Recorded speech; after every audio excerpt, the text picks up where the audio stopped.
ณีโบราณอีสานประเพณีขึ้นบ้านใหม่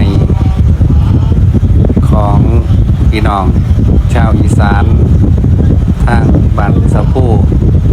ตำบลกำแพงอำเภออุทุมพรพิสัยจังหวัดศรีสะเกษ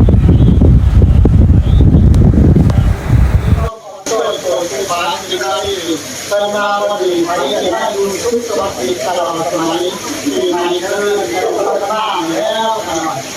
สีมาคำมาคุณให้ลูกให้หลานให้อย่างว่าเดียวจะได้ไม่หลายช่วยเธอกับนายดูเขาแก่มั่วไม่ได้ดูเขาออกช่วยไม่ออกดูเขาการแต่ว่าเขามีมาทุกวีปาฏิปาฏิเราจะเอาแต่คนนั้นเลยก็ได้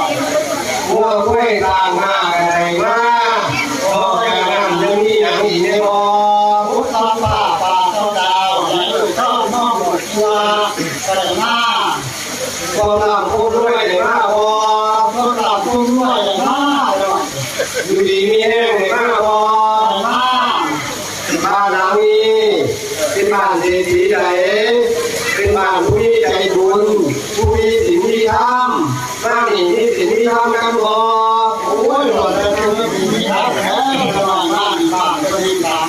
วาจาบ้านก็มีธรรมรวมเป็นผู้มีศีลมีธรรมตลอดแต่ที่มากเลยนั่นที่พอเอาหน้าได้นั่นก็คือต้นเด็กต้นใหญ่ต้นใหญ่ต้นหนาวมันหย่อนแสง